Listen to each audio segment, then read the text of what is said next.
Hello everyone, welcome to the channel the UTC. The UTC ચેનલમાં હું મનીષ પરમાર અને Jignesh Prajapati sir આપ સૌનું હાર્દિક સ્વાગત કરીએ છીએ.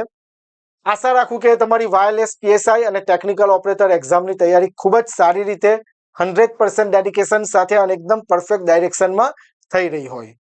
આપ સૌ જાણો છો તેમ આપણે આપણી યુટ્યુબ ચેનલ ઉપર વાયરલેસ પીએસઆઈ અને ટેકનિકલ ઓપરેટરની એક્ઝામની તૈયારીના ભાગરૂપે એમસીક્યુ સિરીઝ સ્ટાર્ટ કરી છે કે જેમાં આજે 16th નંબરનો એમસીક્યુ સેશન્સ છે અને આ એમસીક્યુ સિરીઝનો ખૂબ જ સારો રિસ્પોન્સ આવી રહ્યો છે. ઘણા સ્ટુડન્ટ મેસેજ કરીને કહે છે કે સર આ એમસીક્યુ અમને ખૂબ જ ઉપયોગી થાય છે, એટલે કે એક્ઝામની જે તૈયારી કરીએ છીએ અમને આઈડિયા આવે છે કે આ પ્રકારના એમસીક્યુ પૂછાઈ શકે.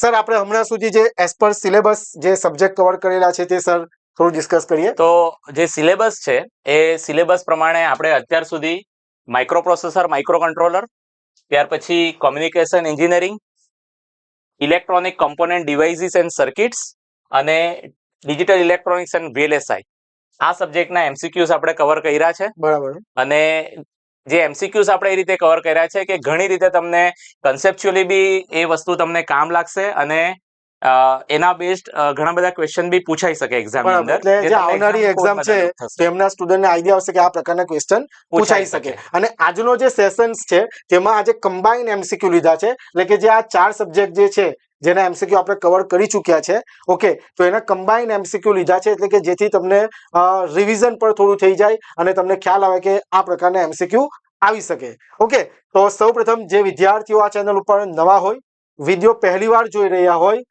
તો ચેનલને સબસ્ક્રાઇબ કરી દેજો અને બેલ આઇકન પ્રેસ કરી દેજો, કારણ કે જ્યાં સુધી વાયરલેસ પીએસઆઈ અને ટેકનિકલ ઓપરેટરની એક્ઝામ કન્ડક્ટ નહીં થાય ત્યાં સુધી આપણે દરેક પ્રકારની અપડેટ આપતા વિડીયો આ ચેનલ ઉપર લાવતા રહીશું. ઓકે, અને સર એક ખાસ મારે તમારી સાથે ડિસ્કશન કરવું છે. ઘણા સ્ટુડન્ટ જ્યારે કોર્સ બાબતે આપણી પાસે ઇન્ક્વાયરી કરે તો એમસીક્યુ પર વધારે ભાર આપે છે, એટલે કે ઈસીના સ્ટુડન્ટ છે, કોમ્પ્યુટરના સ્ટુડન્ટ બધા જ પહેલા પ્રશ્ન એ પૂછે કે સર એમસીક્યુ કેટલા આપશો. તો સર આ બાબતે તમારે શું કહેવું છે?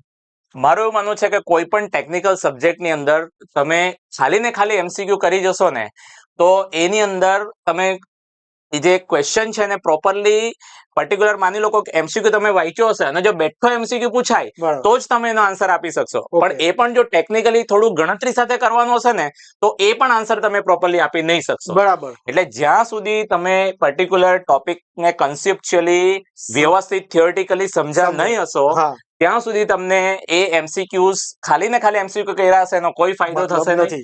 માની લો જો તમે એ સબ્જેક્ટને કન્સેપ્ચ્યુઅલી વ્યવસ્થિત સમજ્યા છો તો તમને એમસીક્યુ માં કોઈ પણ માની લો ચેન્જ કરીને ડેટા ચેન્જ કરીને પૂછવામાં આવે તો પણ તમે એને ઇઝીલી સોલ્વ કરી શકશો. બરાબર. ઇન શોર્ટ જો હું તમે કહું તો અમારા બંને અમે જિગ્નેશ પ્રજાપતિ સર અને હું એ પોતે જીપીએસસી જેવી એક્ઝામો ક્લિયર કરી છે, તો અમારો અનુભવ એ કહે છે કે જ્યાં સુધી તમે આખો સબ્જેક્ટ થોરોલી નહીં સમજો, બરાબર. ઘણા સ્ટુડન્ટ ખાલી એમસીક્યુ વાંચવાની વાત કરે છે, એવું બિલકુલ મિસ્ટેક નહીં કરતા. પહેલા આખો સબ્જેક્ટ સમજો અને ત્યાર પછી એમસીક્યુ ની પ્રેક્ટિસ કરો, બરાબર ને સર? અમારું એનાલિસિસ એ પણ છે કે જે 2021-22 સુધી જે એક્ઝામ્સો લેવાતી હતી એમાં ક્વેશ્ચન જે રિપીટ થતા હતા તે સંખ્યા વધારે હતી, બરાબર છે. પણ હવે એવું નથી થતું સર. મેં જે પેપર જોયા છે એમાં રિપીટ થાય છે એવું ના નથી કહેતા, પણ એની સંખ્યા ઓછી છે ને હવે જે કન્સેપ્ટ જે ક્વેશ્ચન સવાલ વધારે પૂછાય છે, બરાબર. એના માટે તમારે પહેલા આખો સબ્જેક્ટ સમજવો પડે અને ત્યાર પછી તમારે એમસીક્યુ પ્રેક્ટિસ કરવાની રહેશે, બરાબર. એટલે આ વસ્તુ ખાસ ધ્યાન રાખજો. ડાયરેક્ટ એમસીક્યુ ગોખવાની મિસ્ટેક નહીં કરતા. સબ્જેક્ટ સમજો અને ત્યાર પછી તમે એમસીક્યુ કરશો તો તમારો કોન્ફિડન્સ બિલ્ડ થશે. ઓકે, તો આપણા તમને ખ્યાલ જ હશે કે ધ યુટીસી એપ્લિકેશન ઉપર આપણે આ એક્ઝામની તૈયારી માટે ઉડાન બેચ લોન્ચ કરેલ છે કે જેમાં હમણાં સુધી ખૂબ જ સારો રિસ્પોન્સ છે. ન્યૂલી રેકોર્ડેડ કોર્સ છે કે જેમાં તમને સંપૂર્ણ તૈયારી કરાવી દેવામાં આવશે. કોર્સની વેલિડિટી 1 વર્ષની રહેશે, જેમાં વેલ ક્વોલિફાઈડ, વેલ એક્સપિરિયન્સ ફેકલ્ટી ભણાવી રહ્યા છે. આમાં જ તમને સબ્જેક્ટ વાઇઝ અને ફૂલ ટેસ્ટ સિરીઝ આપવામાં આવશે, તેમજ subject wise extra MCQ sir કે જેમાં ગેટ લેવલના, જીપીએસસી લેવલના આપણે એમસીક્યુ પ્રોવાઈડ કરીએ છીએ. એટલે કે ધારો કે કોઈ વન લાઇનર ક્વેશ્ચન રિપીટ થાય જૂની એક્ઝામોમાંથી તો તમને આવડી જાય. ઓકે, આની અંદર તમને સબ્જેક્ટ વાઇઝ ફૂલ ટેસ્ટ સિરીઝ પ્લસ એમસીક્યુ અને ડેમો લેક્ચર પણ મૂકેલા છે. બધા ફેકલ્ટીઝના સબ્જેક્ટના ડેમો લેક્ચર મૂકેલા છે, તો તમે જુઓ, ત્યાંથી તમે જે વિદ્યાર્થીઓ એનરોલ કરેલું છે એમના જો કોન્ટેક્ટમાં હોવ તો રિવ્યુ લો અને ત્યાર પછી તમે આ કોર્સમાં એનરોલ કરી શકો. કોર્સની ફી છે 4,999 રૂપિયા. તેમાં તમે દરેક લેક્ચર્સની PDF તમે તમારા મોબાઈલમાં ડાઉનલોડ કરી શકશો. અને જે ફીસ છે 4,999 રૂપિયા, ઓકે, તેમાં હમણાં ઓફર ચાલી રહી છે. સર, મહાશિવરાત્રી જે પવિત્ર તહેવાર છે આપણો, તો એના મહા ઓફર ચાલી રહી છે. એમાં તમને UTC ના તમામ કોર્સ પર, એટલે આપણો ઉદાન બેચ પર કવર થઈ જાય, કે જેમાં તમને એક્સ્ટ્રા 10% ડિસ્કાઉન્ટ મળી રહેશે. ઓકે, કે જેના માટે તમારે કોર્સ પરચેસ કરતી વખતે કૂપન કોડ MAHA10 MAHA10 જેવો આ કોડ તમે એપ્લાય કરશો તો તમને કોર્સ પર એક્સ્ટ્રા 10% ડિસ્કાઉન્ટ મળી રહેશે. અને આ ઓફરનો આજે અને આવતીકાલે એટલે 15 ફેબ્રુઆરી 2026 રવિવાર, મહાશિવરાત્રીનો જે તહેવાર છે, છેલ્લો દિવસ છે ઓફર માટે. એટલે 2 દિવસ બાકી છે ઓફરના, કે જેમાં તમને એક્સ્ટ્રા 10% ડિસ્કાઉન્ટ મળી રહેશે. ત્યાર પછી આ ઓફર હટી જશે. ઓકે, જેના માટે તમારે એપ્લિકેશન ડાઉનલોડ કરવાની છે, કે જેની લિંક ડિસ્ક્રિપ્શનમાં છે.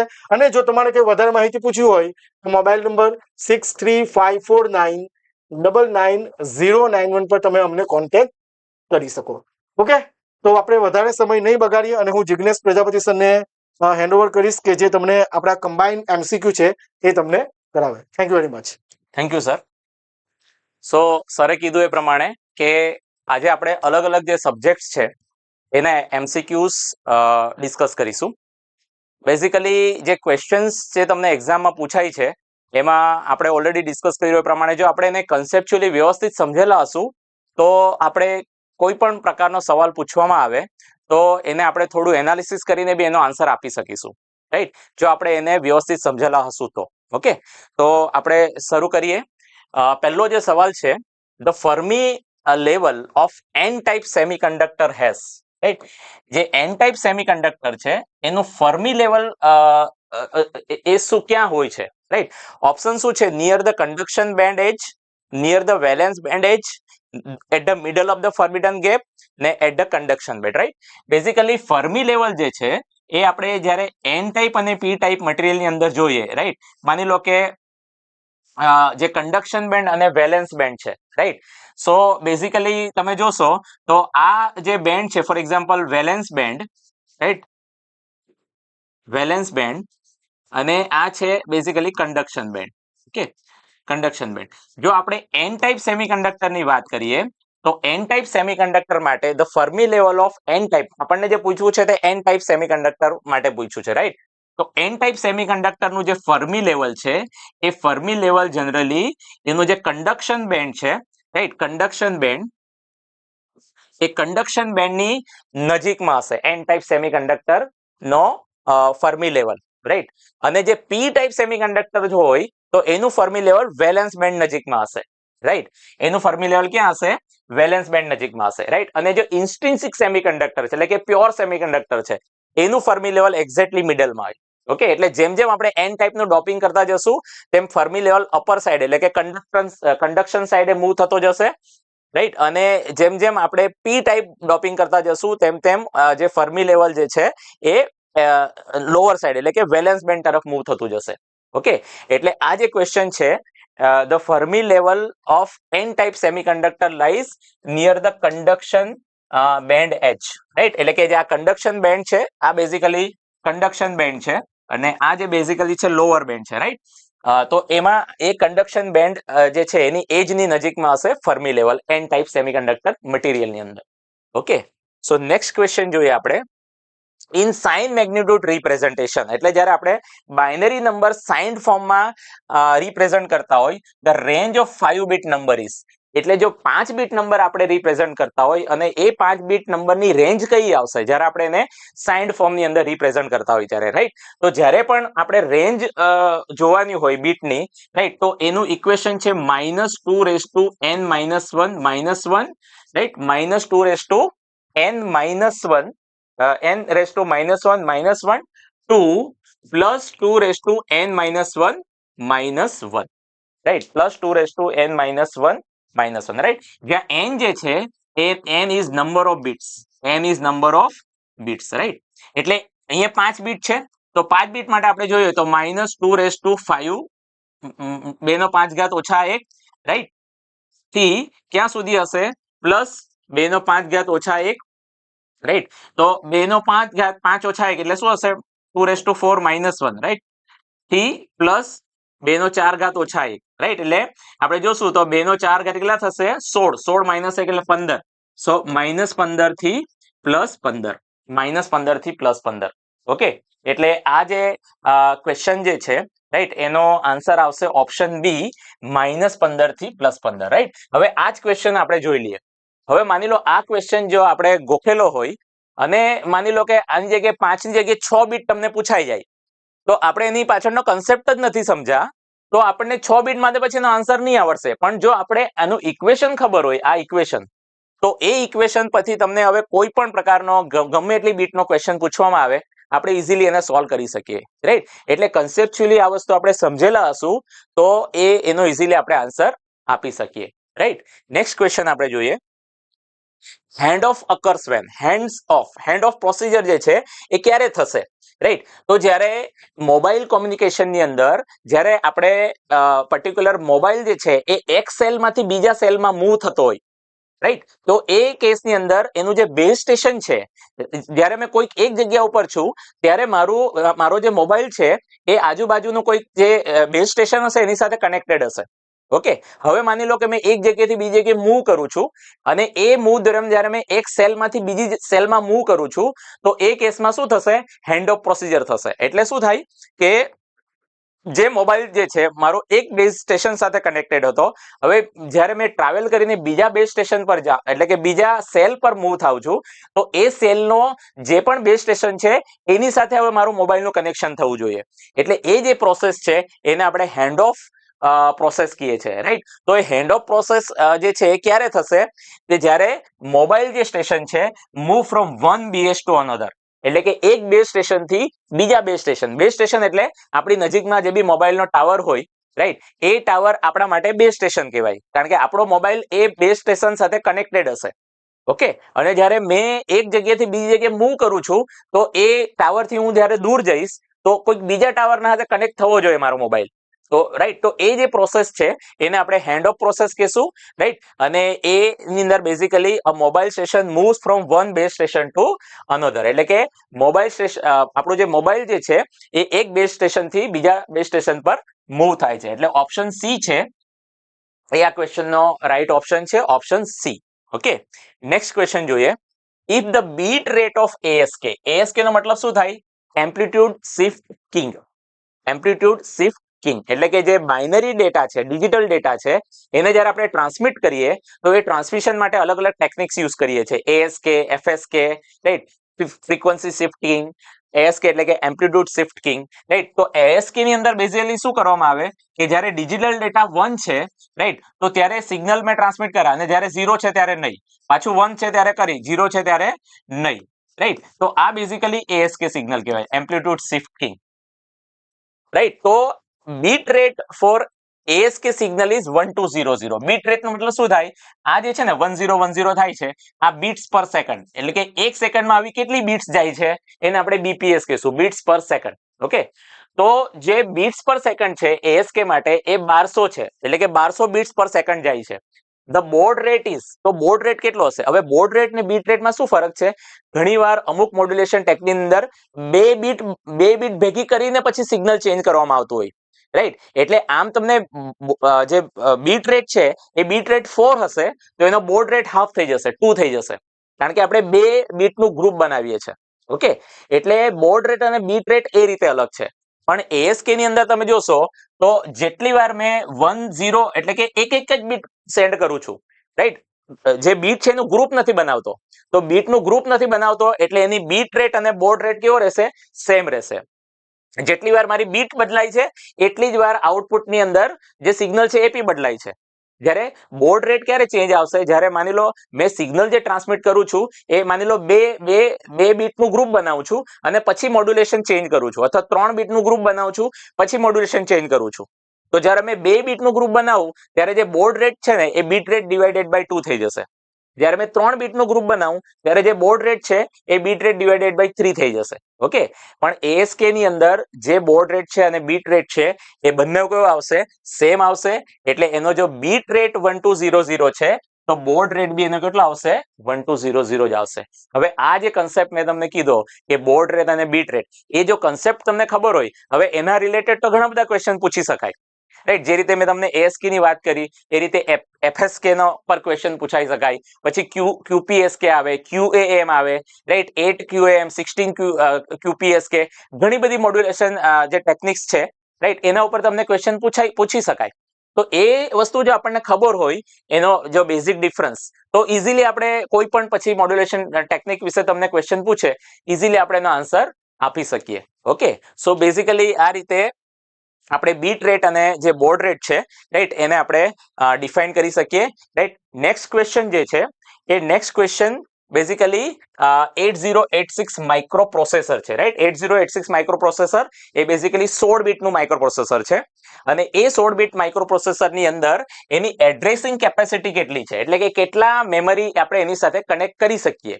હવે કોઈ પણ પ્રોસેસર સાથે કેટલી મેમરી કનેક્ટ કરી શકાય એ ડાયરેક્ટલી ડિપેન્ડ હશે એનામાં કેટલી એડ્રેસ લાઇન્સ છે એના ઉપર, રાઈટ? જેમ 8085 માઇક્રો પ્રોસેસર છે તો એમાં 16 એડ્રેસ લાઇન છે. તો 16 એડ્રેસ લાઇન છે તો આપણે 2:16 કરીશું તો બેઝિકલી આપણને 64 કિલોબાઇટ મળશે, રાઈટ? 2:16 આપણે કરીશું તો 65,536 ડિવાઇડેડ બાય 1024 કરશું કિલોબાઇટમાં કન્વર્ટ કરવા માટે, તો એ આપણને આપશે 64 કિલોબાઇટ. એટલે કે જ્યારે મેં 8085 ની વાત કરું તો 8085 માં મારી પાસે 16 એડ્રેસ લાઇન્સ છે, તો એનાથી મેં 64 કિલોબાઇટ જેટલી મેમરી જોડી શકું. જ્યારે 8086 માઇક્રો પ્રોસેસર છે તો 8086 માઇક્રો પ્રોસેસરની અંદર 20 જે એડ્રેસ લાઇન છે એ ટોટલ 20 એડ્રેસ લાઇન્સ છે, રાઈટ? તો 20 એડ્રેસ લાઇન છે તો 20 એડ્રેસ લાઇન થી મેં એકચ્યુઅલી 1 મેગાબાઇટ જેટલી મેમરી જોડી શકું, રાઈટ? મેં કેટલી મેમરી જોડી શકું? 1 મેગાબાઇટ, બરાબર? કારણ કે 2:10 ઇન્ટુ 2:10 કરી શકું મેં, રાઈટ? અને 2:10 એટલે 1 KB થશે, 1 KB, રાઈટ? અને ઇન્ટુ 1 KB, રાઈટ? 2:10 એટલે કે 1 કિલોબાઇટ. ઓકે, તો એ રીતે મને જે મેમરી મેં જોડી શકીશ 8086 માઇક્રો પ્રોસેસર સાથે, એ 20 એડ્રેસ લાઇન જે છે એ 20 એડ્રેસ લાઇન સાથે 1 મેગાબાઇટ જેટલી મેમરી છે, એ 1 મેગાબાઇટ જેટલી મેમરી મેં એની સાથે જોડી શકું, રાઈટ? એટલે આ જે ક્વેશ્ચન છે, રાઈટ, એ ક્વેશ્ચન નો આન્સર આવશે 1 મેગાબાઇટ. ઓકે, નેક્સ્ટ ક્વેશ્ચન જોઈએ આપણે. એટલે આ જે જ્યારે આ રીતે આપણે મેમરી ઇન્ટરફેસ કરતા હોય ત્યારે જનરલી મેમરીનો જે એડ્રેસ લાઇન છે, ડેટા લાઇન્સ છે, એના કન્સેપ્ટ જો આપણને ક્લિયર હશે ને તો આપણે ઇઝીલી આન્સર આપી શકીએ. આ બીજો એક ક્વેશ્ચન છે જે બેઝિકલી ડિજિટલ ઇલેક્ટ્રોનિક્સનો છે, કે જેની અંદર 4 bit binary weighted type DAC, right? આ ક્વેશ્ચન ઘણીવાર અલગ અલગ એક્ઝામમાં આ રીતના ક્વેશ્ચન પૂછાય છે, રાઈટ? બહુ લોજિકલ ક્વેશ્ચન છે. 4 bit weighted register type DAC, right? Digital to analog converter છે. If the value of resistance connected input to MSB is 2 kilo ohm, right? Basically તમે જોશો 4 bit DAC, that is digital to analog converter, right? A generally આ રીતે છે, એનો circuit જે છે એ આપણે ઓપેમ્પ નો યુઝ કરીને એની સર્કિટ બનાવીએ છીએ, રાઈટ? આ માઇનસ, રાઈટ, અહીંયા આપણને આઉટપુટ મળશે V આઉટપુટ. ઓકે, અને આ જે ટર્મિનલ છે એ બેઝિકલી આ ટર્મિનલ જે છે માઇનસ આવશે, રાઈટ? આ પ્લસ આવશે. ઓકે, અને આ RF છે. હવે અહીંયા આપણે જ્યારે ઇનપુટ આપીશું, રાઈટ, માની લો કે આ ઇનપુટ જે છે એ D3, D2, D1 અને D0, યાર 4 બીટ જે આપણે ઇનપુટ આપીએ છીએ અહીંયા. હવે આ જે રેઝિસ્ટન્સની જે વેલ્યુ છે એ માની લો કે D3, એટલે કે આ D3 એટલે મારી MSB છે અને D0 એટલે LSB છે. ઓકે, તો MSB માં જે રેઝિસ્ટન્સ છે એ માની લો 2R હોય તો જે છે બાકીના જે રેઝિસ્ટર્સ એ આ રીતે હશે વેલ્યુ. બેઝિકલી આ 2:0R છે, આ 2:1R, આ 2:2R અને આ 2:3R, રાઈટ? તો ક્વેશ્ચનમાં શું કીધું છે કે MSB માં જે રેઝિસ્ટન્સ કનેક્ટેડ કર્યો છે 2 કિલો ઓહ્મ નો છે, એટલે મતલબ કે આ રેઝિસ્ટન્સની વેલ્યુ કેટલી છે? 2 કિલો ઓહ્મ છે, રાઈટ? તો આપણને શું પૂછ્યું છે? LSB માં જે રેઝિસ્ટન્સ કનેક્ટ કરેલો હશે એની વેલ્યુ કેટલી હશે? તો LSB માં જે રેઝિસ્ટન્સ કનેક્ટ કરેલો છે એની વેલ્યુ કેટલી છે? 8R છે, રાઈટ. તો 8R એટલે R ની વેલ્યુ ઓલરેડી આપણે જોયું કેટલા છે 2 કિલો ઓહમ. તો 8 into 2 એટલે કેટલી આવશે 16 kilo ohm, 16 kilo ohm. Right. એટલે ઓપ્શન ડી છે એ ઓપ્શન ડી આ ક્વેશ્ચન નો સાચો ઓપ્શન છે. રાઈટ. હવે આની અંદર જો આપણને જે અલગ અલગ ટાઈપના D2A converter, A2D converter, right, એની સર્કિટ અથવા તો એ જે પર્ટિક્યુલર કન્વર્ટર છે એનો કન્વર્ઝન ટાઈમ, આ બધા રિલેટેડ બી ઘણીવાર ક્વેશ્ચન પૂછાતા હોય. એટલે એ વસ્તુ જો આપણને એના ઇક્વેશન્સ ખબર હશે, એની સર્કિટ ખબર હશે તો આપણે એના આન્સર આપી શકીએ. રાઈટ. અધરવાઇઝ આપણે એના આન્સર નહીં આપી શકીએ. ઓકે. સો નેક્સ્ટ ક્વેશ્ચન આપણે જોઈએ. અગેન આ જે ક્વેશ્ચન છે એ બેઝિકલી મેમરી ઇન્ટરફેસિંગ નો છે. મેમરી ઇન્ટરફેસિંગ ના બી ઘણા બધા ક્વેશ્ચન અલગ અલગ ફોર્મેટની અંદર પૂછાતા હોય છે. પણ આપણે એનો જો કન્સેપ્ટ સમજી જશું ને કે એડ્રેસ લાઇન શું છે, ડેટા લાઇન શું છે, તો પછી કોઈ પણ ક્વેશ્ચન તમને એમાં અલગ અલગ ડેટા ચેન્જ કરીને પૂછવામાં આવે તમે ઇઝીલી એનો આન્સર આપી શકશો. રાઈટ. ક્વેશ્ચન શું છે? It is desired to construct 64 kilobyte into 16 RAM. 64 kilobyte into 16 એટલે એનો મતલબ શું થાય કે મારે એક રેમ ડિઝાઇન કરવી છે, રાઈટ, કે જેની કેપેસિટી કેટલી છે 64 કિલોબાઇટ. રાઈટ. અને એ 64 કિલોબાઇટમાં એક લોકેશન ઉપર કેટલા ડેટા સ્ટોર થવા જોઈએ 16 બીટના. રાઈટ. આ એક લોકેશન ઉપર જે ડેટા સ્ટોર થવા જોઈએ એ કેટલા છે 16 બીટના. અને એ રેમ જે મારે બનાવવાની છે એ રેમ મારે શેનાથી બનાવવાની છે? From available RAM. મારી પાસે જે અવેલેબલ રેમ છે એ કઈ છે 60K into 8 એટલે 60 કિલોબાઇટની કેપેસિટી અને એક લોકેશન ઉપર 8 બીટ ડેટા સ્ટોર કરે એવી રેમ મારી પાસે છે. એનો યુઝ કરીને મારે 64 into 16 રેમ બનાવી છે. તો એ કઈ રીતે બનશે? ઓકે. તો એના માટે બેઝિકલી માની લો કે આ 64 છે તો મારે 64 કિલોબાઇટ રેમ બનાવી હશે. મારી પાસે જે રેમ છે એની સાઇઝ કેટલી છે 16K છે. એટલે કે 16 કિલોબાઇટની જો મેં 4 મેમરી યુઝ કરા તો 16 ચોક 64 મને ટોટલ 64 કિલોબાઇટની મેમરી મળી જશે. રાઈટ. એટલે માની લો કે મેં 4 મેમરી યુઝ કરું છું. રાઈટ. આ મેમરી 1 છે, 2, 3, 4 એટલે આ 16 kilobyte, second 16 kilobyte, third 16 kilobyte અને ફોર્થ 16 કિલોબાઇટ. બરાબર. પણ એ 16 કિલોબાઇટની જે મેમરી છે એમાં બીટ સાઇઝ કેટલી છે 8 બીટનો ડેટા સ્ટોર કરી શકે છે. એટલે મારે 16 બીટનો કરવો છે પણ જો મેં 8 બીટનો ડેટા સ્ટોર કરા તો આ 16 કિલો ઇન્ટુ 8, રાઈટ, એ 4 જે 16 કિલોબાઇટની મેમરી છે એ આ રીતે 16K ઇન્ટુ 8 આ ડેટા સ્ટોર કરશે. 16K into 8, 16K into 8, right. Okay. પણ મારે તો 16K ઇન્ટુ 16 એટલે કે 64 ઇન્ટુ 16 એટલે કે ટોટલ 16 બીટના ડેટા સ્ટોર કરવા છે. તો એ કેસમાં શું કરવું પડશે? બીજી એ જે મેમરી છે એની સાથે પેરેલલી આપણે જ્યારે જોડીશું 16K ઇન્ટુ 8, રાઈટ. આ first number, second number, third number 16K into 8, fourth number, 5 number 16K into 8, 6 number, 7 number અને 16K ઇન્ટુ 8 નંબર. એટલે ટોટલ મારે 16K ઇન્ટુ 8 ની 8 ચીપ યુઝ કરવી પડશે કે એક મેમરી એ 16 કિલોબાઇટ જેટલો ડેટા સ્ટોર કરશે અને એક લોકેશન ઉપર 8 બીટ જેટલો. મારે એક લોકેશન ઉપર 16 બીટનો ડેટા સ્ટોર કરવો છે એટલે મેં શું કરા બે મેમરીને આ રીતે પેરેલલ જોડી દેવા. એટલે કે હાયર 8 બીટ આ સ્ટોર કરશે, લોઅર 8 બીટ આ સ્ટોર કરશે. ઓકે. એટલે ટોટલ જે મને મેમરી ચીપ જોઈશે એ કેટલી હશે? Option D 8. 8 મેમરી ચીપ જોઈશે મારે જ્યારે ડેટા સ્ટોર કરવા હશે. ઓકે. એટલે આ રીતના પણ ઘણી એક્ઝામમાં ક્વેશ્ચન પૂછાય છે, રિપીટેડ પૂછાય છે. ખાલી થોડા આ ડેટા છે બદલી દેવામાં આવે છે. રાઈટ. અને એના પરથી જો આ કેલ્ક્યુલેશન જો આપણને ખ્યાલ આવી જાય, રાઈટ, તો ઇઝીલી આપણે એ જે પર્ટિક્યુલર ક્વેશ્ચન છે ને સોલ્વ કરી શકીએ. ઓકે. સો નેક્સ્ટ ક્વેશ્ચન આપણે જોઈએ. Okay. which among the following indicates early effect in BJT? BJT એટલે બેઝિકલી ટ્રાન્ઝિસ્ટર છે, રાઈટ, બાયપોલર જંકશન ટ્રાન્ઝિસ્ટર. હવે BJT ની અંદર અર્લી ઇફેક્ટ કોને કહેવામાં આવે?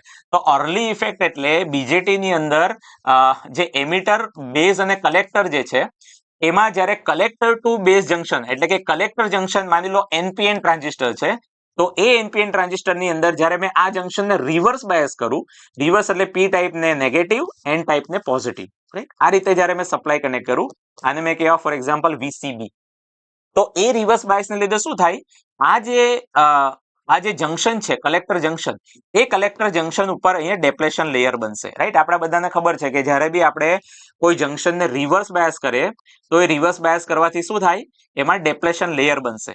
ઓકે, અને આ જે ડેપ્લેશન લેયર છે એ ડેપ્લેશન લેયરની જે વિડ્થ છે એટલે એની જે પહોળાઈ છે એ પહોળાઈ ડાયરેક્ટલી શેના ઉપર ડિપેન્ડ હશે, રિવર્સ બાયસના વોલ્ટેજ ઉપર. જેટલો મેં રિવર્સ બાયસ વધારા આ ડેપ્લેશન લેયરની પહોળાઈ વધતી જશે. ઓકે, તો જે મેં આ રિવર્સ બાયસ વધારવાથી જે આ ડેપ્લેશન લેયરની વિડ્થ વધશે, ડેપ્લેશન લેયરની વિડ્થ વધે એને લીધે શું થાય કે જે આ બેઝ છે ને એ બેઝની વિડ્થ ઘટશે, એટલે કે બેઝની વિડ્થ બદલાયા કરશે. જે પ્રમાણે મેં રિવર્સ બાયસ વધારા અથવા ઘટાડા એ પ્રમાણે બેઝની વિડ્થ બદલાયા કરશે, અથવા તો રિવર્સ બાયસ વધારા તો બેઝની વિડ્થ ઘટી જશે. એટલે એ જે બેઝની વિડ્થ ઘટે છે ને એને આપણે કહીએ છીએ બેઝ નેરોવિંગ, અને એ ઇફેક્ટને કહીએ છીએ આપણે અર્લી ઇફેક્ટ ઇન બીજેટી. એને આપણે શું કહીએ છીએ, અર્લી ઇફેક્ટ. એટલે અર્લી ઇફેક્ટમાં બેઝિકલી શું થાય છે, બેઝ નેરોવિંગ, એટલે કે બેઝની જે વિડ્થ છે એ બેઝની વિડ્થ જનરલી શું થાય છે, ઘટે છે. ઓકે, એટલે આ જે ક્વેશ્ચન છે એમાં ખરો ઓપ્શન છે option B, base narrowing. Okay, next question આપણે જોઈએ. For a typical op-amp એટલે કે operational amplifier, the common mode rejection ratio should be CMRR કેટલો હોવો જોઈએ op-amp ની અંદર, રાઈટ. op-amp ના અમુક ઇમ્પોર્ટન્ટ પેરામીટર છે જેમ કે input impedance, output impedance, CMRR, slew rate, power supply rejection ratio, gain bandwidth product, right, bandwidth, input offset voltage, output offset voltage, right. તો op-amp ની અંદર જનરલી આ જે પેરામીટર્સ છે એ પેરામીટર્સ પર પણ ઘણીવાર ક્વેશ્ચન પૂછવામાં આવે છે. એમાં જે CMRR છે એ બેઝિકલી CMRR શું છે, કોમન મોડ રિજેક્શન રેશિયો, બરાબર. એનું ઇક્વેશન છે AVD બાય AVC. AVD એટલે કે differential mode gain, right, divided by common mode gain, right. આ બેનો જે રેશિયો છે એને આપણે CMRR કહીશું. હવે op-amp ને જનરલી આપણે ડિઝાઇન એટલા માટે કર્યો છે કે એ બે સિગ્નલ જે આપણે આપીએ એના ડિફરન્સને આપણને એમ્પ્લીફાય કરીને આપે. એનું નામ જ છે ડિફરન્શિયલ એમ્પ્લીફાયર. તો બે સિગ્નલ આપીએ ને એના ડિફરન્સને જ એમ્પ્લીફાય કરીને આપવું જોઈએ. પણ જો બે સિગ્નલ મેં સેમ આપું તો એનો ડિફરન્સ તો એમ્પ્લીફાય થવો જ નહીં જોઈએ, કારણ કે સેમ સિગ્નલ હશે એનો ડિફરન્સ તો ઝીરો થઈ જશે. એનો મતલબ એવો થાય કે CMRR જે છે AVD બાય AVC, એમાં જે ડિફરન્શિયલ ગેઇન છે ને એ ડિફરન્શિયલ ગેઇન આઈડિયલી ઇન્ફાઇનાઇટ હોવો જોઈએ, બહુ વધારે હોવો જોઈએ, અને કોમન મોડ ગેઇન કેટલો હોવો જોઈએ, ઝીરો. એટલે આઈડિયલી CMRR જે છે એ આઈડિયલી CMRR ની વેલ્યુ ઇન્ફાઇનાઇટ છે, પણ પ્રેક્ટિકલી CMRR જે છે એ કેવો હોવો જોઈએ, બનો એટલો વધારે હોવો જોઈએ. જેટલો વધારે હશે CMRR એટલું સારું, રાઈટ. જેટલો વધારે હશે એનો મતલબ શું થાય કે એ જે op-amp છે એ નોઇઝ સિગ્નલને પાસ થવા દેતું નથી. કોમન મોડ રિજેક્શન રેશિયો, નામ જ છે એનું, નોઇઝ સિગ્નલને રિજેક્ટ કરે છે. ઓકે, એટલે op-amp નો જે CMRR છે એ કેટલો હોવો જોઈએ, વધારે હોવો જોઈએ. એટલે ઓપ્શન બી છે એ આ ક્વેશ્ચન જે છે એનો સાચો ઓપ્શન છે, option B. Okay, next question જોઈએ આપણે. 8051 micro controller has, right, basically micro controller નો ક્વેશ્ચન છે. 8051 માઇક્રો કંટ્રોલર હેઝ કેટલા હાર્ડવેર અને સોફ્ટવેર ઇન્ટરપ્ટ છે 8051 માઇક્રો કંટ્રોલર ની અંદર? તો 8051 માઇક્રો કંટ્રોલર ની અંદર બે હાર્ડવેર ઇન્ટરપ્ટ છે, રાઈટ, જેને આપણે INT0 બાર અને INT1 બાર કહીએ છીએ, રાઈટ. આ બે જે છે એ બેઝિકલી શું છે, હાર્ડવેર ઇન્ટરપ્ટ છે, હાર્ડવેર ઇન્ટરપ્ટ, રાઈટ. અને ત્રણ સોફ્ટવેર ઇન્ટરપ્ટ છે. કયા ત્રણ સોફ્ટવેર ઇન્ટરપ્ટ છે? એ ટાઈમર ફ્લેગ 0, ટાઈમર ફ્લેગ 1 અને TI ઓર RI, એટલે કે ટ્રાન્સમિટ ઇન્ટરપ્ટ ઓર રિસીવ ઇન્ટરપ્ટ. આ જે ત્રણ છે એ બેઝિકલી સોફ્ટવેર ઇન્ટરપ્ટ છે, સોફ્ટવેર ઇન્ટરપ્ટ, રાઈટ. એટલે આપણે જોશું તો બે હાર્ડવેર ઇન્ટરપ્ટ છે અને ત્રણ સોફ્ટવેર ઇન્ટરપ્ટ છે, રાઈટ. 8051 માઇક્રો કંટ્રોલર ની અંદર બે હાર્ડવેર અને ત્રણ સોફ્ટવેર ઇન્ટરપ્ટ છે. ઓકે, એટલે ઓપ્શન એ જે છે એ ઓપ્શન એ આ ક્વેશ્ચન નો ખરો ઓપ્શન છે, રાઈટ. એટલે આપણે જોયું એ પ્રમાણે અલગ અલગ જે સબ્જેક્ટ છે એ સબ્જેક્ટના જે ક્વેશ્ચન્સ જનરલી આવે છે તમને, રાઈટ. અમુક ક્વેશ્ચન એવા હોય કે ડાયરેક્ટલી તમે ઓપ્શન જોઈને કહી શકો કે આનો આન્સર છે. અમુક ક્વેશ્ચન એવા હોય કે થોડું કેલ્ક્યુલેશન આપણે કરવું પડે, રાઈટ. તો એ કેલ્ક્યુલેશન ક્યારે પોસિબલ છે? જ્યારે આપણે એ પર્ટિક્યુલર સબ્જેક્ટ રિલેટેડ અથવા એ પર્ટિક્યુલર ક્વેશ્ચન રિલેટેડના જે બી ઇક્વેશન હોય કે સર્કિટ હોય, રાઈટ, એના વિશે જો આપણને નોલેજ હશે તો આપણે કેલ્ક્યુલેશન કરી શકીએ, રાઈટ. એટલે આ રીતના જે અલગ અલગ ક્વેશ્ચન્સ છે એ તમને એક્ઝામની અંદર પૂછાય છે. ઓકે, સો આશા રાખું છું તમને દરેકે દરેક ક્વેશ્ચન ખ્યાલ આવી ગયો હશે. રાઈટ, ઘણા બધા કન્સેપ્ટ પણ નવા તમને જાણવા મળ્યા હશે. રાઈટ, અને એના રિલેટેડ જે નોટ્સ છે એ નોટ્સ પણ તમે બનાવી હશે. ઓકે, તો જે વિદ્યાર્થીઓ આ એક્ઝામની પ્રિપેરેશન કરવા માંગે છે એવા વિદ્યાર્થીઓ માટે ઉડાન બેચ ધ યુટીસી એપ્લિકેશન ઉપર અવેલેબલ છે. તેના માટે તમારે ધ યુટીસી એપ્લિકેશન જે છે ડાઉનલોડ કરવી પડશે અને જેની લિંક જે છે એ તમને ડિસ્ક્રિપ્શનમાં આપી છે. ઓકે, વધુ માહિતી માટે આપ તમારો મોબાઈલ નંબર ઉપર સંપર્ક કરી શકો છો. ઓકે, સો ફ્રેન્ડ્સ, મળીએ આપણે એમસીક્યુ સિરીઝની નેક્સ્ટ વિડીયોની અંદર. ત્યાં સુધી તમે વાંચતા રહો, પ્રિપરેશન કરતા રહો. Thank you very much. જય હિન્દ, જય ભારત.